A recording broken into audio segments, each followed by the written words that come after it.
Please be aware, in this podcast series we talk about all areas of safeguarding, which some people may find upsetting. So please make sure you're okay listening to today's topic.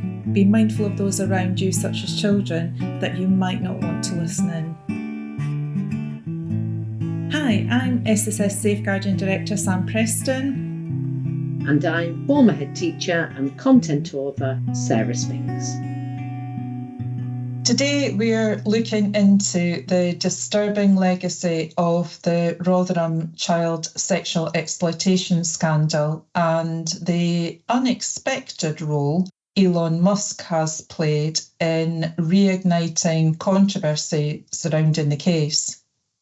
Yeah, the Rotherham scandal, as many of you will know, exposed one of the most egregious safeguarding failures in modern British history.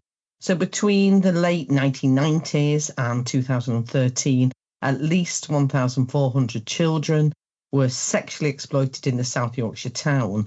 Vulnerable girls were groomed, trafficked and subjected to horrific abuse by gangs, and the authorities failed to intervene, often ignoring or downplaying the issue. Yeah, exactly. And the J report in 2014, laid bare the extent of that neglect. Police and social services, for a whole host of reasons, including fear of being labelled racist, failed to act on the mounting evidence.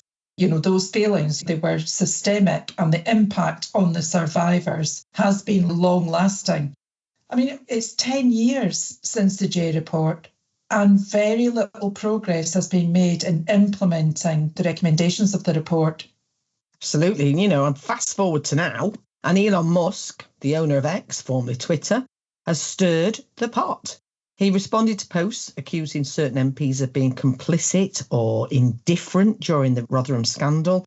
And his platform, is amplified inflammatory narratives, some based on incomplete or misleading information. Terrible. And that's where, the safeguarding concerns multiply. Musk has become a divisive figure, not just in tech, but increasingly in global politics. His acquisition of Twitter and the transformation of it into X has significantly reduced moderation, which he describes as allowing free speech.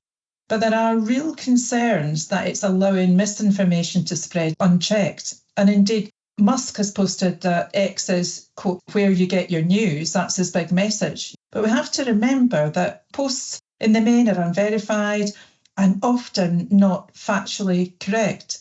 And this week, at the time of recording, we've seen the most dreadful posts about somebody who I personally think is one of the most hard-working MPs we've got, Jess Phillips, who has championed victims of this type of abuse and has really focused on taking that change at the local level, whilst nationally we're waiting for government to take action. And let's be fair, the current government has been in post for 6 months.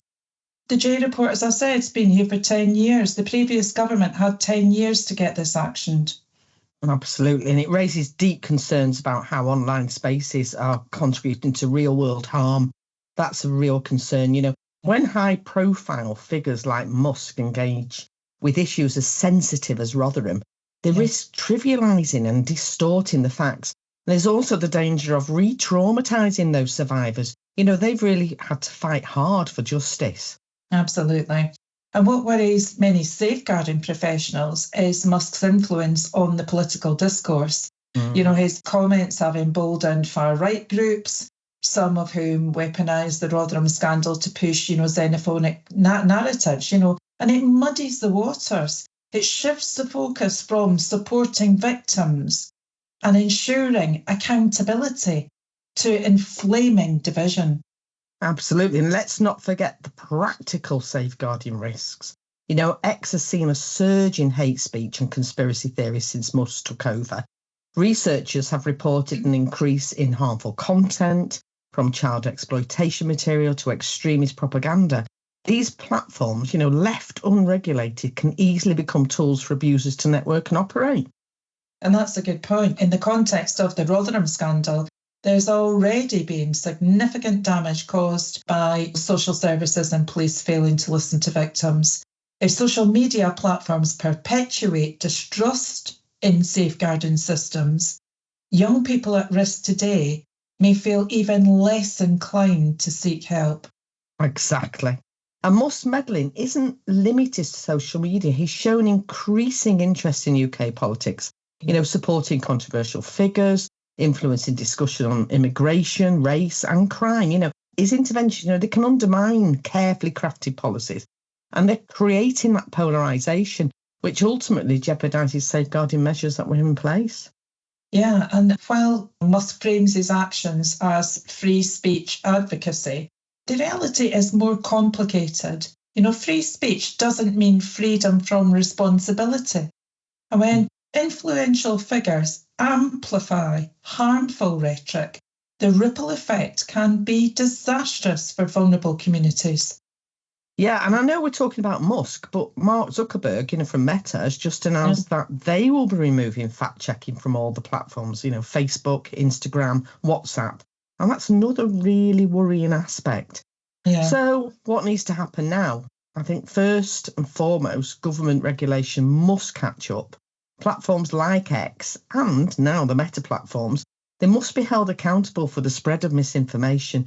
The Online Safety Act is a step in the right direction, but I think enforcement's definitely going to be the key. Yeah, and in my opinion, it's not enough. I think there's a lot that has to be done around the implementation of the Online Safety Act, but we're already seeing consultation after consultation after consultation. I think there has to be a hard line in the sand. And yes, safeguarding agencies need better tools to counteract harmful narratives online. Community engagement, education, digital literacy, they're all crucial. Survivors, though, must also be consulted and get involved in shaping how these cases are discussed publicly. Yeah, and I suppose at a more basic level, we need to keep talking about these issues responsibly. As safeguarding professionals, our role is to ensure that the conversation remains focused on justice for survivors, preventing future abuse, and rebuilding trust in safeguarding frameworks. I couldn't agree more, Sarah. And the key word in what you've just said is responsibly. And it's having that discourse responsibly based on the evidence. And that's not saying covering up, not acknowledging. I think it is about free disclosure. We do have to acknowledge the failings and the reasons for those failings, and they need to be tackled. Yeah. Rotherham stands as a stark reminder of what happens when safeguarding systems fail. And we can't afford to let misinformation and online vitriol derail progress.